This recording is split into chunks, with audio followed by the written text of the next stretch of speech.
Goeienaand. Ek het vroeër vandag 'n bietjie gaan sit met Openbaring en ek het neergeskryf die karaktereienskappe van Yahushua Mashiach, soos bevind in die 7 gemeentes, soos beskryf in Openbaring 2 tot 3. Nou, in Openbaring 2 vers 1 staan daar geskryf: Skryf aan die boodskapper van die gemeente in Efese, so sê hy wat die 7 sterre in sy regterhand vashou en wat tussen die 7 kandelare rondstap. Dit is 'n beskrywing van Yahushua Mashiach. Openbaring 2 vers 8.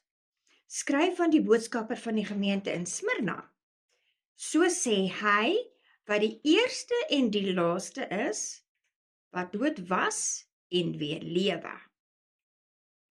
Openbaring 2 vers 12. Skryf aan die boodskapper van die gemeente in Pergamum. So sê hy wat die skerp swaard met die 2 snykante het. Onthou, hy het uit sy mond kom 'n 2-snydende swaard. Openbaring 2 vers 18. Skryf aan die boodskapper van die gemeente in Taratia. So sê die seun van Elohim. Hy het oë soos 'n vuurvlam en sy voete is soos gepoleerde koper. Hulle beskryf Yahushua Mashiach in sy verheerlikte liggaam. Openbaring 3 vers 1. Skryf aan die boodskapper van die gemeente van Sardes. So sê hy wat die 7 geeste van Elohim en die 7 sterre vashou. Openbaring 3 vers 7. Skryf aan die boodskapper van die gemeente in Philadelphia. So sê die heilige, die betroubare. Hy is heilig en hy is betroubaar. Openbaring 3 vers 14. Skryf aan die boodskapper van die gemeente in Laodicea. So sê die Amen. Amen is ek stem saam.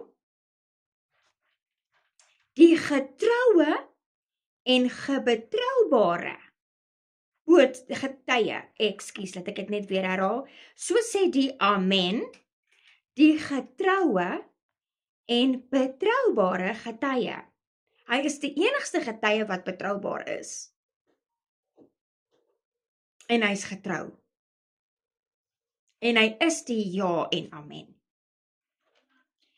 Die oorsprong van Elohim se skepping, met ander woorde, die skepping kon nie plaasgevind het sonder hom nie, want dit het uit hom uitgekom. Alles wat Papa Vader geskep het in Genesis, vanaf Genesis 1 vers 1, toe is daar 'n bietjie van 'n chaos, toe Satan op die aarde losgelaat was, toe moes alles nou maar weer gedoen word, want daar is 'n groot verskil tussen Genesis 1 vers 1 en Genesis 1 vers 2. Yahushua Mashiach is die oorsprong. Dit is deur hom geskape. Hy en Papa is een. Hy en Papa en die Gees is een. Hy was daar reg van die begin af. En daar is geen einde aan hom nie. Yahushua moes mens word, want hy is Yahweh. Hy is Yahuwah in Afrikaans. Hy is God. Hy moes mens word, om te kon sien, voel, reageer, ondervind hoe mense reageer. En kyk, hy het altyd bo gesit, op sy troon in die 7de hemel. Ek is nie seker hoeveelste hemel nie, ek dink daar's meer as 7. En hy het altyd net, omdat hy alomteenwoordig is, sien hy alles in alles, maar hy het nodig gehad om 'n mens te word, om te kon ervaar wat die skepsels ervaar wat hy geskep het. Ons almal is na sy beeld geskape.